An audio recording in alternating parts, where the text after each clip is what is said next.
Hello, everyone, and thank you for joining us today. We will be starting in 1 minute.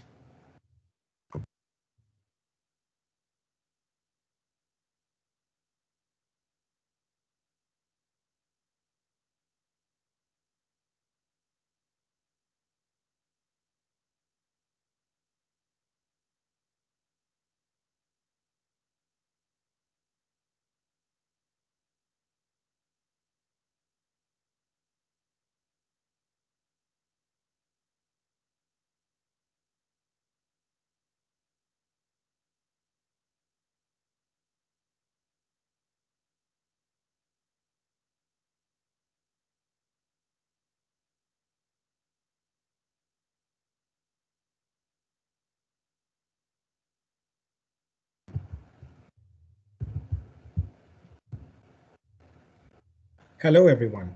My name is Anurag Dhawan, and I am the External Relations Officer at the University of Toronto Scarborough. It is my pleasure to welcome you all to this hashtag event. Before I introduce our speaker for today, a few housekeeping announcements. I request if all attendees can please keep themselves on mute through the session. We will have some time to take questions at the end of the presentation via chat, so if you can please drop your questions there. We are also recording this session, and the recording would be mailed out to all attendees. And now, to introduce our special guest for today, Joanna Miles. Joanna is a UTSC grad, currently Senior Vice President, Theatrical Marketing, Canada, Film at eOne, or Entertainment One, Canada's leading independent motion picture distributor. Working on such franchises as The Hunger Games, Bad Moms, John Wick, and films such as Booksmart and Scary Stories to Tell in the Dark, she has effectively marketed these titles to English Canadian audiences. Joanna gained extensive marketing and distribution experience from her tenures at Maple Pictures and Capri Films, and received her start in the film industry at Alliance Films, where she was the project manager on the 2 Toronto exhibits for the Lord of the Rings film trilogy. It is my absolute pleasure to have you as our guest on hashtag today, Joanna. And without further ado, I'd like to pass this over to you.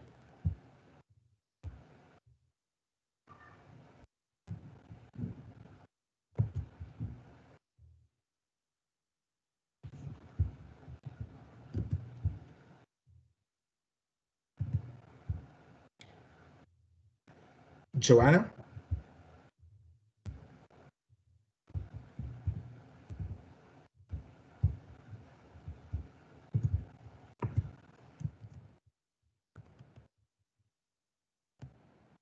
I am not sure if we lost the connection with Joanna.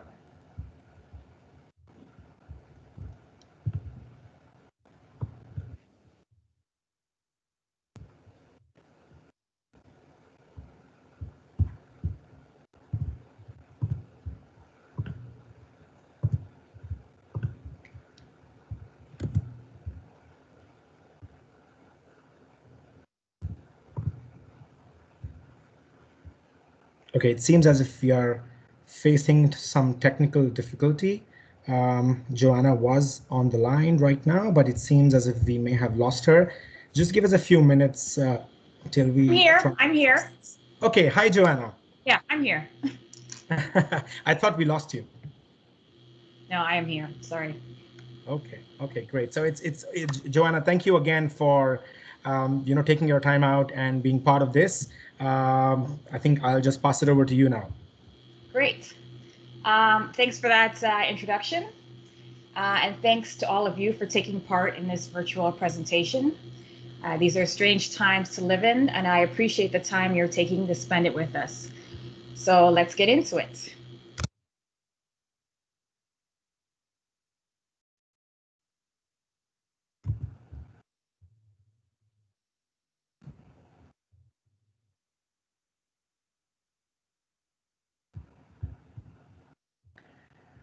Joanna, I think your microphone is muted.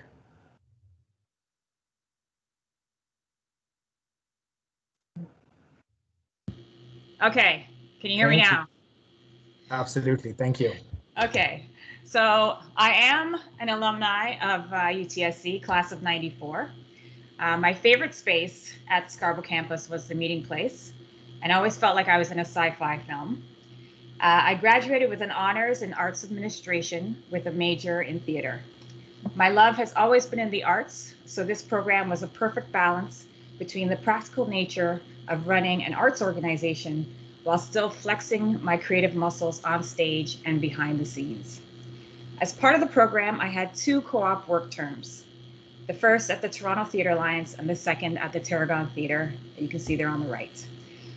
It's a live theater downtown that stages original Canadian work. When I graduated, they offered me a full-time position, and thus my career started. I worked there for 4 years and then made the jump into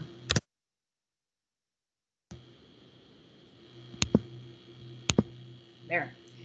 I worked there for 4 years and then made the jump to film marketing in 1997 at Alliance Films, which turned into Alliance Atlantis 4 months later.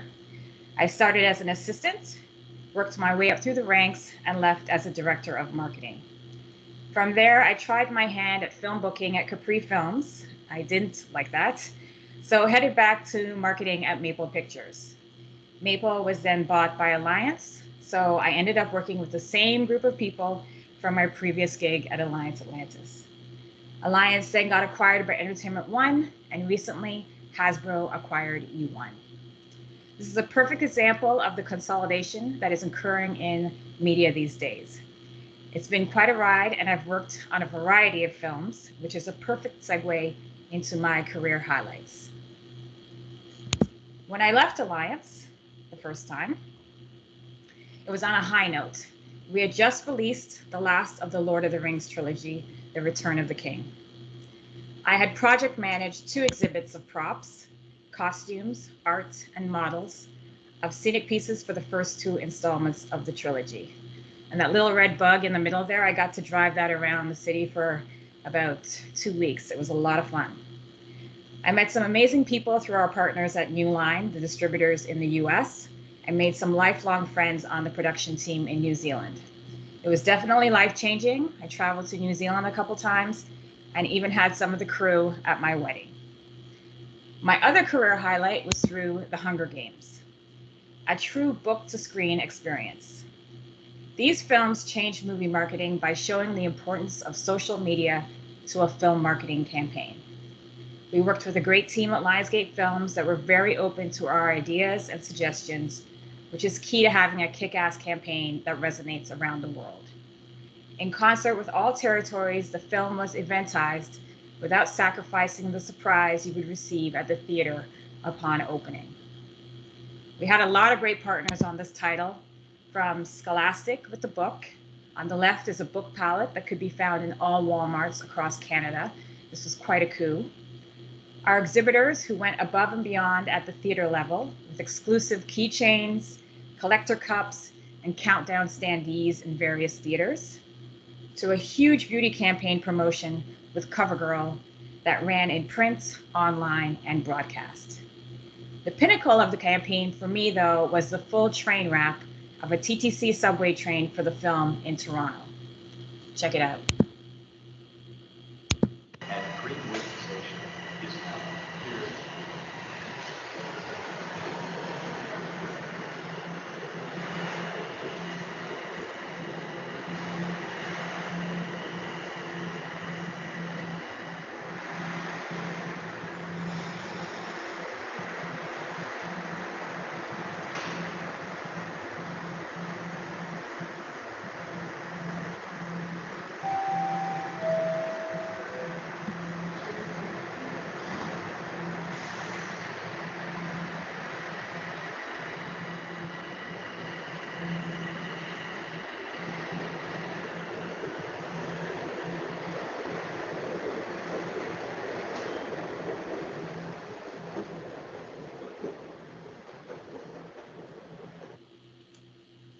Cool.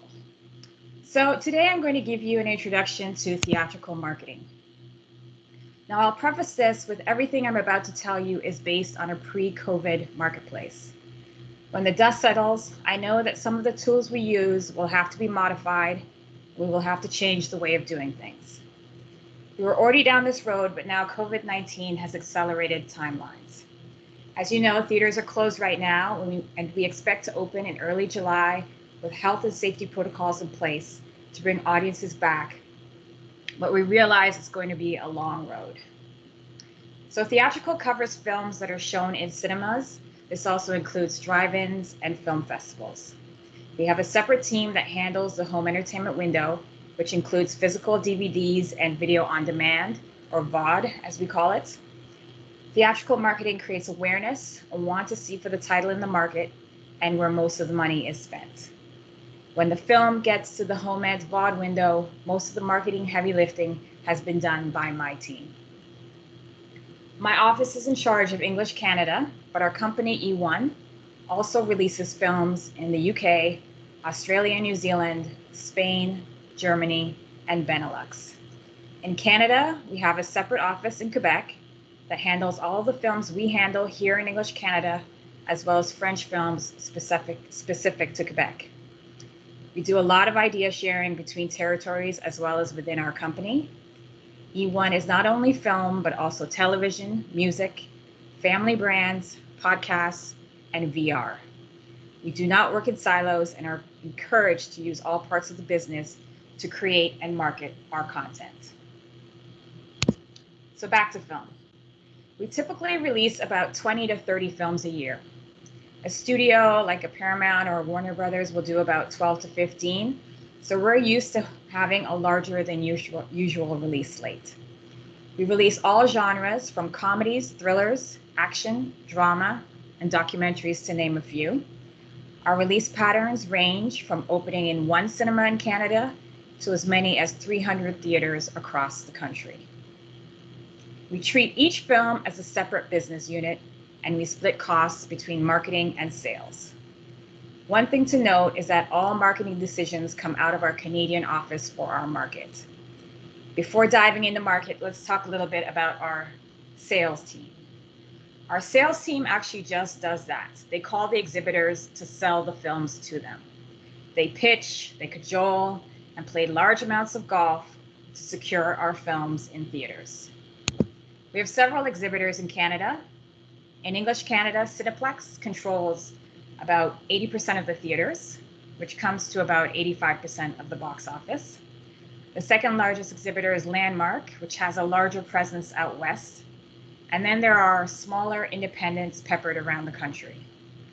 Our sales team is also responsible for trailer placements on screen and materials such as standees, banners, and posters in the theater. We work very closely with them since we create their assets, making sure everything stays on message.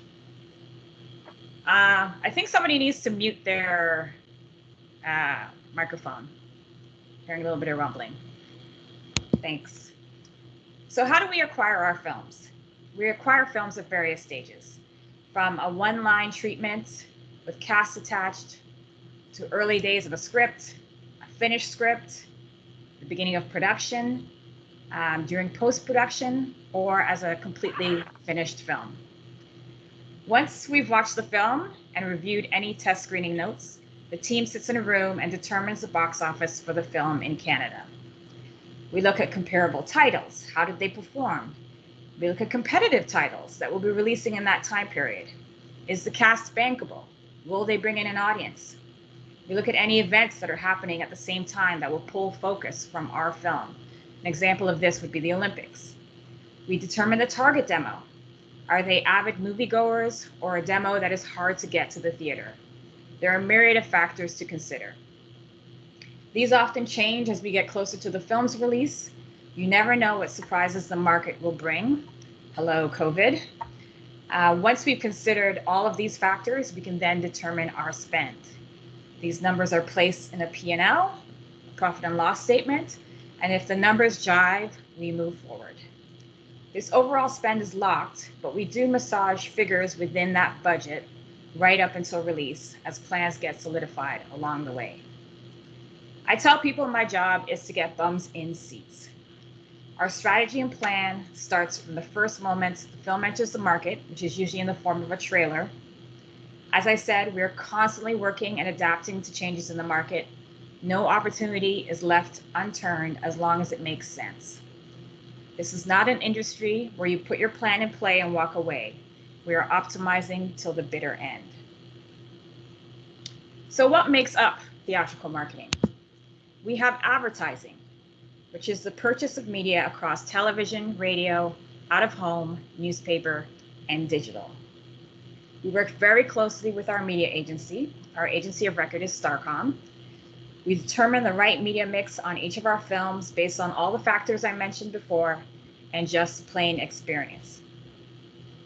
And I've given you some logos of some of the media players in Canada. You'll notice for TV that there are only 4 players for conventional and specialty because, as I said, a lot of consolidation has happened in the media world. So our next pillar is publicity. Publicity is our way of promoting the film with the assistance of the cast and director. We invite journalists from all levels of media, TV, radio, and digital, to screen the film for review and feature purposes. Then through either a press day or junket weekend, they interview the talent. A press day can be a simple setup at a location that ties into the film's subject matter with talent situated in one area and a carousel of journalists feeding through. Junkets are over a weekend since it's the world's press in attendance, and there are a lot of them. This is usually at an exotic locale or an established hotel in LA. We have 2 examples here of junket setups. The one on the left is for the film I Feel Pretty, which was actually ahead of its time because it was a virtual junket. Amy Schumer was pregnant at the time and was unable to travel. Publicity can sometimes be the linchpin of the campaign, especially if you don't have a substantial budget for advertising. The publicity media coverage compensates for the lack of media dollars. And if you have talent that really takes the publicity to the next level, the virility of the publicity pieces can take on a life of their own. And 2 actors who are really good at publicity are Tom Cruise and Will Smith. When they do a junket, you can really tell that they're enjoying themselves and they're trying to make it enjoyable for the journalists. And I think that really elevates whatever publicity that they do to a whole other level. National promotions are those big splashy brand partnerships between film properties and brands to maximize exposure for both parties. The film property gets exposure through point of sale assets in store, online, and on broadcast, usually attached to some kind of contesting. The brand gets exposure in theaters and through call to actions and select media assets for the film.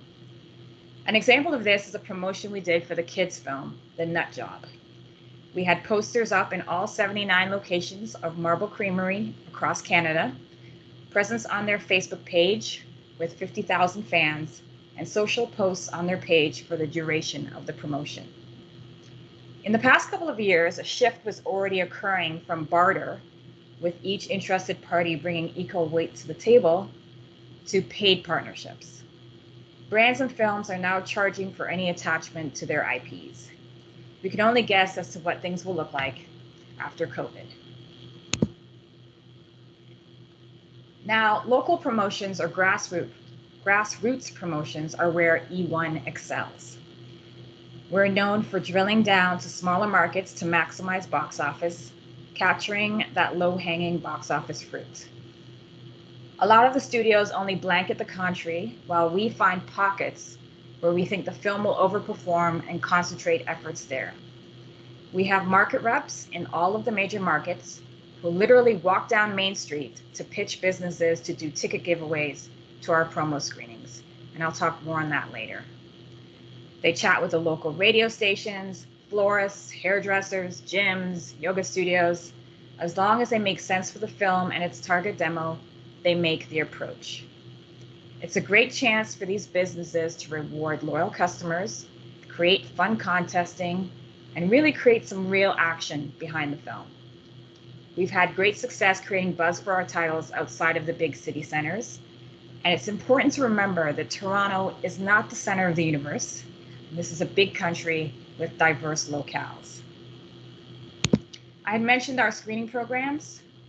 Screenings are our main currency to garner promotional advertising space. We have several types of screenings. First, word of mouth screenings. These take place a couple of weeks before the film opens. We do these for films that we feel are strong and will garner positive word of mouth. We also do them for films that have a very targeted demographic or have an unknown IP that need that extra boost. Next, our promotional screenings are where we pull in media partners, local businesses, and contest winners. These are typically held a couple of days before the film opens as a means to give the film a final media push, fulfill contesting obligations, and continue spreading positive word of mouth with the film around the corner. Then we have our premiere screenings, which have media support and talent in attendance. We'll often fold in the promo screening in that market to make the premiere even bigger. So you have brands, media, red carpet, contest winners, and talent, creating a huge splash a couple of days before the film opens, setting the film up for its opening weekend. And here we have gold medal winning Olympic athlete Donovan Bailey, and this is at the Little Italy premiere. So any picture taken at that premiere on that red carpet would also feature the sponsors' logos. So you've got Air Canada, you've got Pizza Nova, you've got Capital Canada, as well as the title of the film. So as I mentioned, we approach each title as a separate business unit. Each film has its own plan and strategy. We pride ourselves on never doing the same thing twice. No two plans are the same, even on a franchise. We want original ideas that will drive audiences to theater. So today I'm going to give you a top-line overview of a marketing timeline for the eOne production of Scary Stories to Tell in the Dark. But before we move forward, a disclaimer. The following section pertains to a horror film. So the movie is rated PG-13, but some viewers might find this content frightening. If you wish to skip this section, then now is a great time to take a break and rejoin the meeting in about 10 minutes. Okay, so Scary Stories to Tell in the Dark. We released this film on August 9th, 2019 with our partners in the US, CBS Films. It was executive produced by Guillermo del Toro, fresh from his Oscar win for The Shape of Water. The film was directed by Andre Overdahl of Trollhunters fame and based on the iconic books which has been sold all over the world. The target demo for the film was 13 to 34 with a slight female skew, and the core sweet spot was 16 to 24. People often think that horror films play to males, but they actually skew slightly female. While the younger demo is tough to get into theaters, when they show up, they come in groups. The strategy behind the marketing played out in 3 phases. First, we took the audience on a journey by setting up the cryptic mystery of Sarah Bellows, her house, and the book itself through teaser content that let fans know that something had been unleashed. We started with the Herald teaser poster, which debuted February 1st, 6 months before the film's release. This poster teased the arrival of content during the upcoming Super Bowl. During the Super Bowl, bite-sized TV spots ran teasing the film, and this all led to the release of the full-length teaser trailer come March. So let's take a look at the teaser trailer. And just to clarify, what you see on TV is called a TV spot, and they're usually 10, 15, 30, or 60 seconds in length. A teaser trailer or a final trailer runs from 1:30 to 2:30, or sometimes even 3 minutes. And these are found online and on screen in theaters. Okay, so here's the trailer.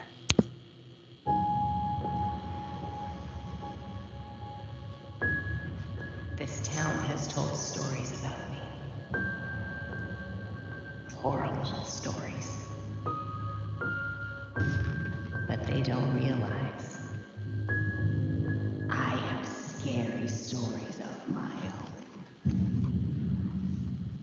Sarah Bellows. Tell me a story.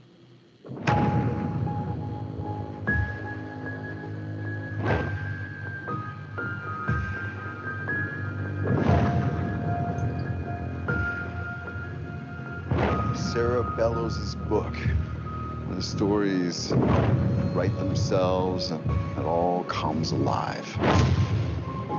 You don't read the book. The book reads you.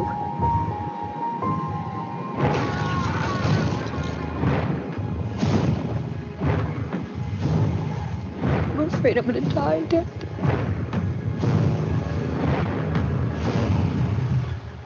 Next. Next.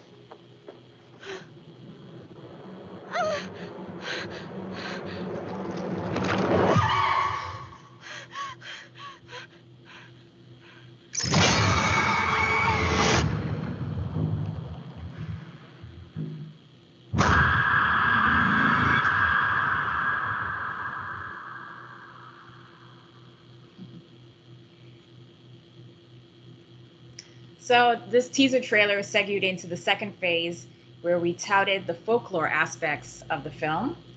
These would take shape in featuring the stories from the book that would eventually be brought to life in the film. We did this with the introduction of 2 more character posters, the red spot on the left showcasing the spider pimple, and the pale lady on the right seen at the end of a long, dark corridor. This phase filled out the more popular stories and characters from the book. So not only was there an official website for the film, but we also created a create your own scary story for fans, a sort of choose your own adventure. We put media behind this execution with advertising on Facebook, Instagram, and Twitter, driving visits to over 10,000 in the first week. The third and final phase was where we leaned into the scares and suspense of the monsters, something Guillermo and team do best. We showcased behind-the-scenes footage on how the monsters were made and came to life. And here's a 15-second spot that we ran on broadcast and digital featuring the Jangly Man. Just enough, but not too much. If you want more, you have to go to the cinema.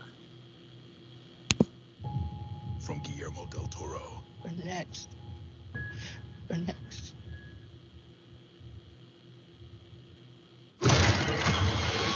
Scary stories to tell in the dark. In theaters Friday. Social media played a large part in this campaign in order to reach that younger demographic who are slaves to their devices. We created a special lens for Snapchat that was also used in other territories and ran for the 10 days leading up to the film's opening. This is the French version that ran in Quebec. And for those of you afraid of spiders, I apologize.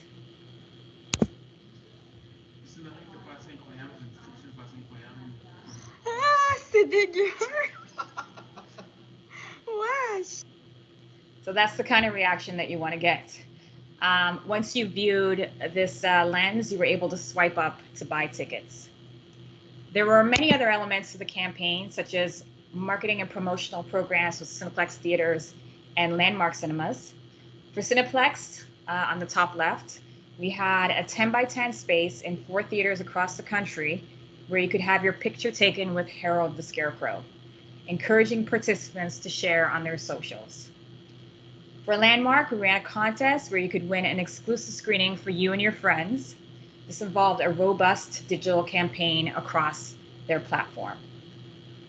An influencer screening campaign was developed to continue to cement that younger demographic. We're fans of using micro-influencers. They have smaller followings, therefore are cost-effective, and their followers not only get a free screening of a film, but also get to meet the influencer, which creates a very positive experience. Also note the contest on screen at the screening, where you could take a photo with our movie hashtag to win the books. As I said, once the film opens, we don't stop. Here's one of the review spots we ran for the 3 weeks after the film had opened, playing into the great reviews, Rotten Tomatoes score, and the somewhat new genre of family horror. One movie has critics screaming. Scary Stories is a thrill ride for the entire family. Are you kidding me? And is now certified fresh. Told you it wouldn't disappoint. Scary Stories to tell in the dark. Now playing. So our marketing plan started out slowly from the Super Bowl, creating early awareness, and as we got closer to the release date, we hammered home the messaging with increased frequency from our various initiatives. Leading us to the release date, we wanted to establish urgency and drive ticket sales, creating a sense that this was a must-see movie and that everyone else will be talking about. The film was a great success in Canada, making $4 million, and we just greenlit the sequel with Guillermo del Toro and Andre attached, so look out for that in the near future. The next film I'd like to feature goes back in time to 2014 and is called Dr. Cabbie. Even though it was 6 years ago, this is a great example of using local and international talent, not only for publicity, but to augment promotions. It's also a great example of the changing face of film in Canada. Our target audience included South Asian adults, South Asian teens, first and second generation immigrants, Bollywood fans, and fans of broad urban comedy. The film was executive produced by Bollywood megastar Salman Khan and starred Kunal Nair from Big Bang Theory, Adrian Palicki from The Orville and John Wick, and Canada's own Vinay Vermani as Deepak V. Chopra, aka Dr. Cabbie. Rather than a trailer, I thought I would show you the Entertainment Tonight Canada package that sums up the film quite nicely. Toronto actually plays Toronto in the new movie Dr. Cabbie, out September 19th. The film stars Vinay Vermani and Kunal Nair. My water just broke. Trust me, I'm a doctor. No, you're a cabbie. Push! Deepak V. Chopra delivered a baby today. In the backseat of a cab. You know why there's such a shortage of doctors in this country? That's all you guys are too busy driving cabs. When was the last time you had your prostate checked? What? As I mentioned earlier, our publicity and promotions team does a good job of drilling down to those smaller markets, but here's an example of drilling down to a distinctive community. With the film Dr. Cabbie, a fish out of water story that any immigrant to Canada can appreciate, we knew that not only did we need to get the South Asian population to the film, but also the general population to make this a success. Luckily, we had talent that were willing to promote the heck out of the film and buy-in from a vast array of promotional partners. Our publicity and promotions campaign started 6 months before release with a high school tour with lead actor Vinay Vermani. Through Real Canada, which is an organization that showcases Canadian films in schools across the country, Vinay screened his first film, Breakaway, and promoted Cabbie at the same time. He also gave out passes to the promo word-of-mouth screenings that would be held 6 months later in September in Toronto, Montreal, Ottawa, and Calgary. I don't think we've ever given out passes that early since, but if you plan enough ahead, you can do anything. He then made appearances with popular singer Rajat, accompanied by street teams giving out swag at festivals during the summer of 2014. Here they are at Desi Fest at Yonge and Dundas, but he also appeared at Edgefest in Brampton, the Summer Funk event in Mississauga, the Chin Picnic, Carabana, the Argos game, a Stampeders game, and the PNE in Vancouver. He was everywhere. The executive producer of Bollywood royalty, Salman Khan, held an in-conversation at TIFF in August of 2014.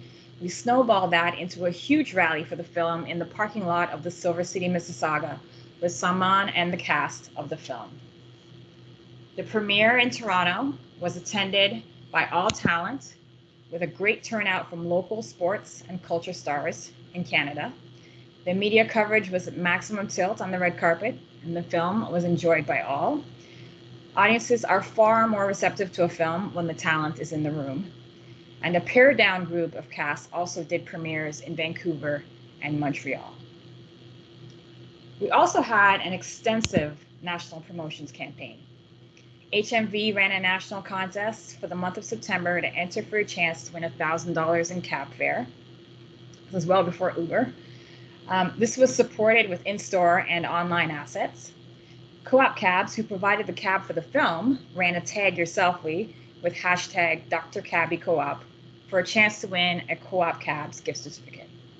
This was supported in the Toronto and Vancouver markets with in-cab hangers, as these were posters that hung off the back of the seats, e-blasts to cab drivers, an online landing page, and social support.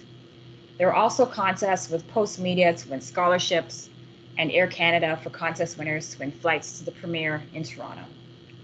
I should also mention that we did hire an outside agency, Ethnicity, to handle the South Asian press and some advertising.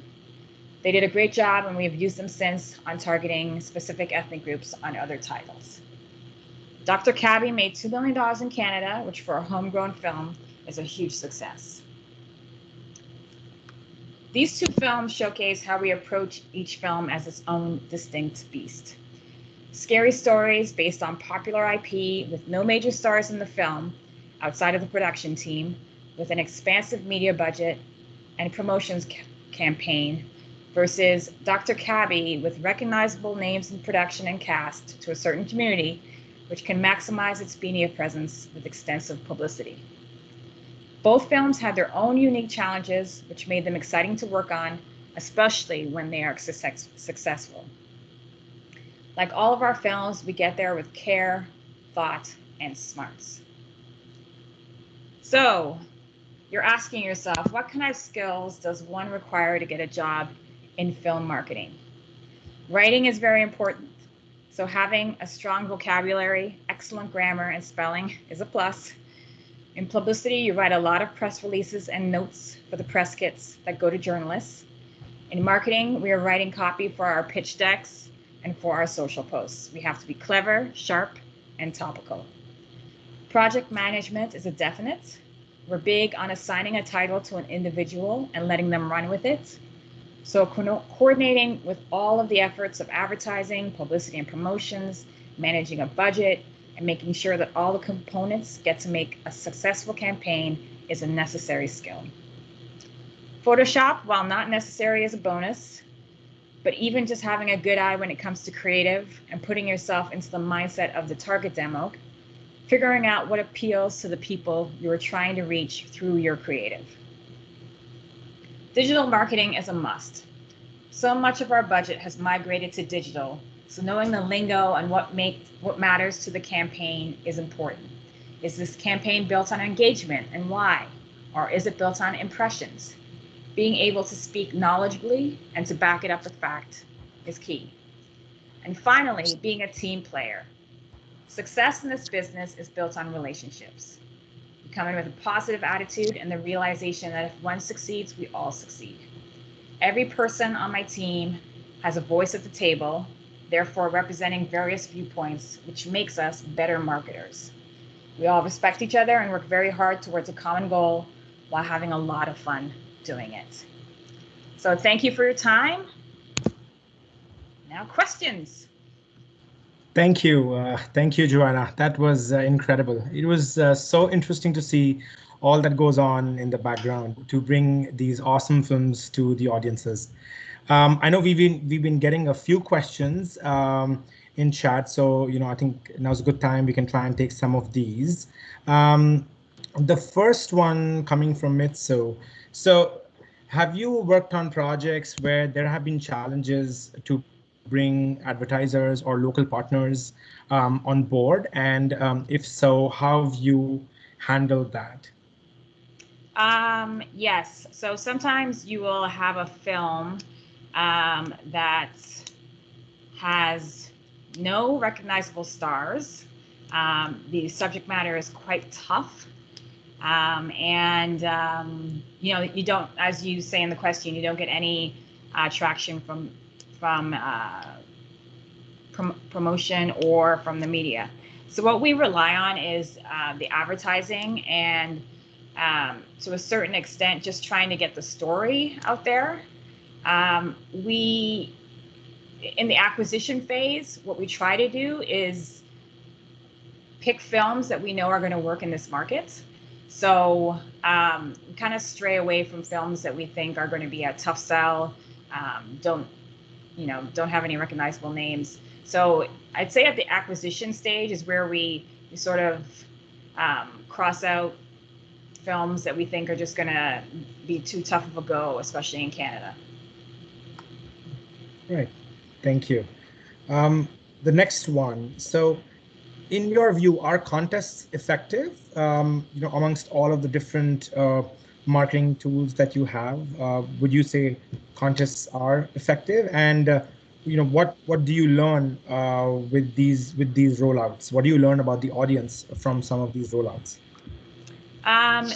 We do find that contesting is the best way to engage someone with a promotion. We often, we will sit in a room and we'll go, we just did all this work, got this kick-ass prizing, we put all this work into a contest, and nobody shows up for the film when the movie opens that weekend. The point of the contesting is to engage, and once engaged, then we will hold on to those email addresses, with privacy restrictions put in, and then retarget some of those people to try to get them, to ensure that they will end up going to the theater that weekend. When you look at the whole marketing timeline and plan, we don't usually pinpoint one area that says, okay, that's the thing that's going to bring people into theaters. The whole enchilada is what we hope will bring people into theaters. So it's not just one item. The whole thing is supposed to work as as one big wheel and get those bums in seats. Thank you. The next one's coming from Mitsu as well. So this is about marketing budgets and spends. So typically, and if you can share an example or two, what kind of marketing budgets do some of these films have, and what's the kind of return that do you expect or you see? I wish I could tell you the marketing budgets, but I cannot. But let's say, on a film like The Hunger Games, you're looking at definitely north of 3 million in Canada. Wow. For a Dr. Cabbie, you're looking at north of 1 million. But the return, so our P&Ls are actually for 25 years. So it works in what we're going to make box office, what we're going to make on all the ancillaries, so VOD, home ed, pay TV, any of the windows that are after theatrical. So in some cases, it takes 10 years to make your money back. In some cases, it takes 25 years to make your money back. So theatrical distribution or film distribution period is definitely a long game. And you never know where what's going to be your boon and what's going to be your loss until you open the film. I remember working on the first Austin Powers, and the film didn't do well at the box office, at theatrical, but then when it went to home video, it was huge. And then they greenlit number 2, and then number 2 opened huge at theatrical, because by then word was out about how funny it was and how number 2 was going to be more of the same, and home ed was also high. So you don't know until it opens in theaters. It really is a risky business. And one has to be in it for the long run, I guess, right? Yes. Don't think that you can become a film distributor and expect to see, a big payout in the first 2 or 3 years. It definitely is a long game. Right. Thank you. The next one's from Chen. So this is about product placement. How do you decide, which ones to accept in case you have a few product placement proposals? How do you pick the one that you feel is going to work for you? So it's at the production level is where the product placement occurs. So what we normally do is we do a kickoff call before the film goes into production, and they will, the producers will talk to our promotions team and say, okay, we're looking for clothing, we're looking for a car, we're looking for computers, list through all the categories. Then our promotions team would go out and get those items. And if they can't, then, the prop master or costume designer would do it on their own. And the idea is that if we get buy-in from before production starts, we're all set up promotional wise once the film is ready to go in the theaters. That's the ideal situation. What normally happens is that production just takes whatever they can get. Then a list comes out once production is over, and we then go through each category and say, okay, well, Apple gave computers, let's see if they'll do a promotion with us. Apple doesn't do promotions, period. So we know that's off the table. Ford gave them a car. Okay, let's go to Ford and see what we can do. So that's typically how it happens. So they're broken up into categories. So if you go after one car company and you do get them, then you can't get another one because obviously you only want one in each category. So it's pick and choose, and sometimes you're just like happy to get anything. So you're like, okay, you're the guy. Here we go. Yeah. All right.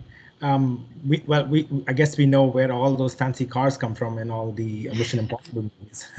Oh, I only wish to have Mission Impossible cars. Oh, that'd be amazing. All right. So another question. What's your favorite part of your job? Oh, that's a good question. The favorite part of my job is getting to watch the movie and getting to see the movie before everybody else, especially if it's something that you're really excited about. There's nothing like when we saw La La Land, we had no clue what the movie was about. I did not realize that it was a musical. I was like completely in the dark. And then we saw it really early. We saw it like 9 months before it premiered at, I think it was Venice that it premiered, or maybe it was TIFF, 9 months before. And I remember at the end of that screening, everyone on my team was like, that was amazing. That was so good. And it's great when you go in with complete, like no preconceived notions, and you just go in and you're completely surprised. So I still get goosebumps when I watch movies, and I've been doing this for over 20 years. So yeah. I'm envious. I'm a huge movie buff, and I'm envious you get a chance to see all of these movies right before everyone else does. I do, but I also see a lot of bad movies. So you know, I'd say the ratio is 70% bad movies, 30% good movies. So I see a lot of movies so that you don't have to. All right. All right. Winky is asking. So this question focuses more on the softer, skill set, right? Not the technical piece, but do you need a big personality? Do you need to be outgoing to be in marketing? What kind of a person do you need to be? We have a mix of extroverts and introverts, and people who are big talkers, and then other people who just knuckle down and they can write a really great brief. So I like a mix of everything. Like, you do not want to have a full room of extroverts at a film company. That would be painful. So you don't. I've had some people who don't speak a word, but then as they get comfortable and become more confident, you can pull that out of them. So yeah, no, you don't need to be an extrovert to work in the film business. Short answer. Thank you.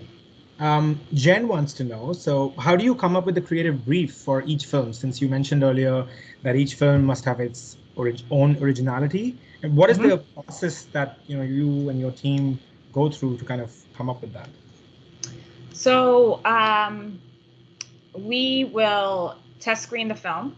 So test screening is when, and you can test screen at different stages. It can be at, most of the time we screen and the film hasn't been color corrected or it doesn't have final sound. And we'll test screen it. And at the end of the screening, they fill out a questionnaire. And we'll also hold a focus group of about 20 people just to drill down into some of the questions of the questionnaire. And you get a lot of really great information out of a test screening, and the fact, like, which characters resonate, what parts did people, if it's a comedy, what parts did they find funny, what did they find the most touching, and you pull these little gems out, and you can figure out how to create a trailer or a poster, like what is the thing that speaks to the audience from what they saw. For instance, we just had a film where we thought the romance was going to be the clincher, but it was actually the friendship between the two women. So in our creative material, we then concentrated on, we touched on the romance a little bit, but then the bulk of the trailer was more about the relationship between the two friends. So you can create a creative brief from the test screening information. Most of the time, it's just based on our own intuition and experience. And then on some occasions, we actually work with the trailer, like the trailer poster folks, the creative people, and they come up with some great ideas that we wouldn't normally have thought of after viewing the film. We tend to use a lot of companies out of LA, so they've got a lot of experience with that. And it really is, I mean, at the end of the day, it's my boss who says, okay, this is the creative direction we're going to go. But everyone definitely has a hand in shaping what that messaging is. Mm-hmm. And so when you're, putting together like a promo, are you given the full details? Like, are you given all of the film material, and then you kind of, then pick and choose what you're going to work on, or you're only shared parts relevant to, what may be relevant to a trailer or to a promotion, just so that there isn't too much information that's out there before the movie release? Yeah, we don't like to give away too much. The promotional spots are different than, say, the spots that you would see on TV. TV is more about, okay, title, who's in it, a little bit of the story, when does it open?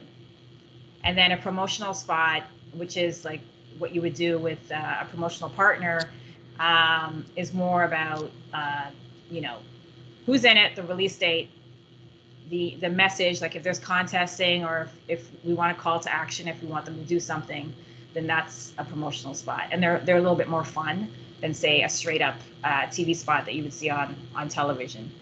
Like we're big on tailoring spots for different things. Like if when we do our TV rotations, if it's a film that's for women 18 to 34, then we'll do like a certain spot for like The Bachelor. That's sort of, a little bit more romantic versus something that would be on the news, which would be a little bit more straightforward and dry. So we play with creative in that way as well. Mm-hmm. Right. Thank you, Joanna. So with the whole COVID thing, do you think you will have to change your own marketing strategies as well? And how do you see, the whole theatrical movie piece, not just the marketing piece, but how do you see this impacting the whole industry? Yeah. So I'll start with the second part first. So I feel like it's accelerated things by 10 years. There's always constant talk that theatrical is disappearing because of, the streamers and Homette. And even when Homette came into being, it was like, oh, that's the end of theatrical. When TV came into being, that's the end of cinemas. I just think that theatrical is going to have to get smarter. There's still, I feel, a market for people coming together in a room, spaced apart now, and only at 25% capacity, but still that feeling of seeing something together and something that just blows your mind, like that, that big screen, big experience. I still think there is room for that in the future.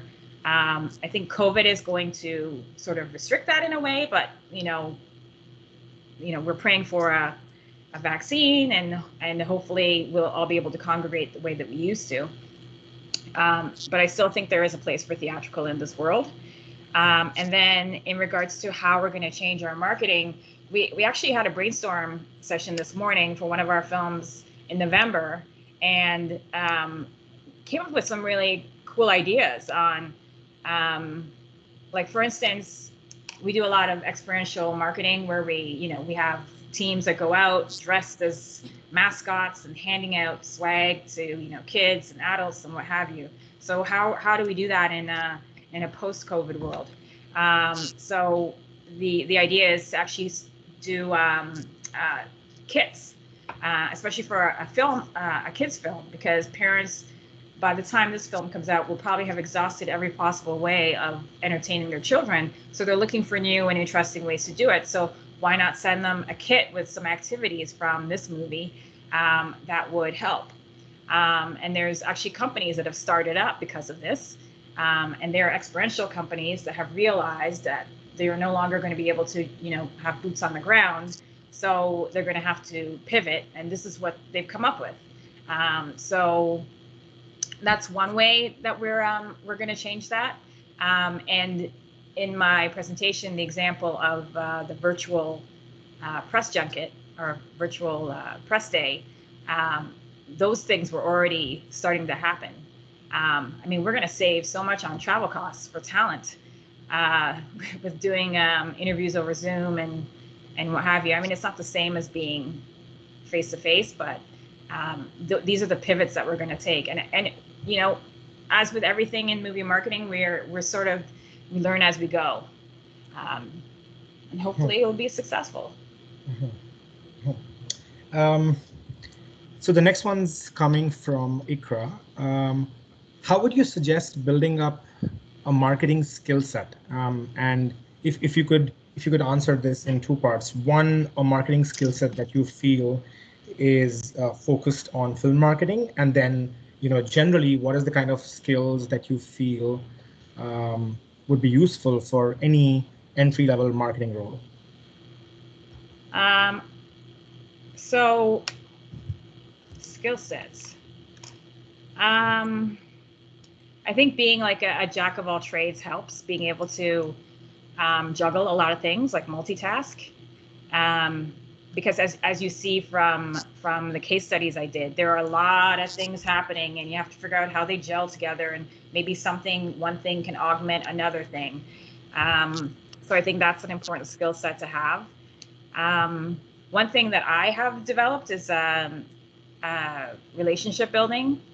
I'm at a point in my career where I can, call up the girls at Bell and say, you told me this show is sold out, and I want to buy a 30-second spot. What can you do for me? And 9 out of 10 times they're able to accommodate. And but that's because I've been working with these people for so long. So all I have is a half degree in marketing. That's it. Everything I've learned is just from on the job and just practical, practice. So it's I feel like if you take jobs that are going to make you well-rounded, then that will help you in film marketing. Like, I've worked in publicity, I've worked in promotions, I've worked in marketing, and I've worked in sales. Like, I've worked in all 4 areas that you can possibly work in for film distribution. So I know a little bit about everything. So I think that helps. I'm not sure if I answered the question. I tried. No, you did. Okay. And it was, Winky wanted to know, and I think you answered it. Is it important to have a marketing specialist degree? No. Yeah. No, I am. My manager of publicity and promotions has an English degree, and my marketing coordinator has, believe it or not, she's a coordinator. She has a master's in film distribution.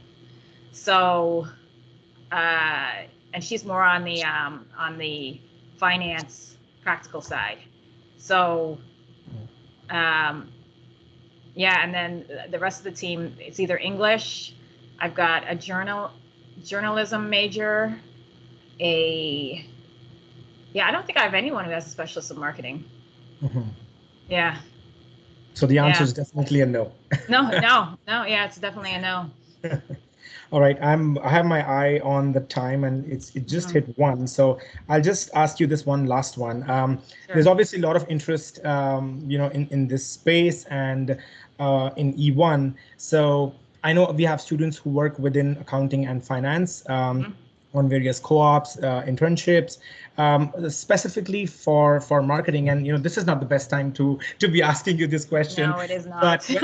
But when things go back to normal, maybe a few months down the line, maybe in 2021, in the past, have you hired marketing internships, marketing co-op students, and in the future, is there a plan to do so? We have had marketing interns over the summer. So yes, we do. We haven't had budget in probably the last 2 years to do that, but I have a feeling that might change. So, never say never. So we're very open to it. I mean, we have co-op students at the high school level who come in, and they've been quite good and helped us out with our promo screenings, filling promo screenings and that kind of thing. The one thing I say is, because of the way our department is designed, you will learn from everyone. So there's, like I said, there's no silos. We're generalists in a way. So it's a great place to work. And I mean, you can go talk to the music group, you can go talk to the VR group. Everyone is so accessible at eOne. I don't know what it's going to look like in 2021, but we would be open to it. Great, that's really good to know. Thank you, Joanna. And the questions are rolling in, but I think we don't have any more time left for today. I want to once again thank Joanna and everyone else who joined us today, and we hope to see you all at our next hashtag event. Thank you, and have a great rest of the day. Great. And if you want to send me the questions, I can answer them via email. Perfect. Thank you so much, Joanna. I'll do that. Yeah. Thank you. Thanks a lot. Ciao.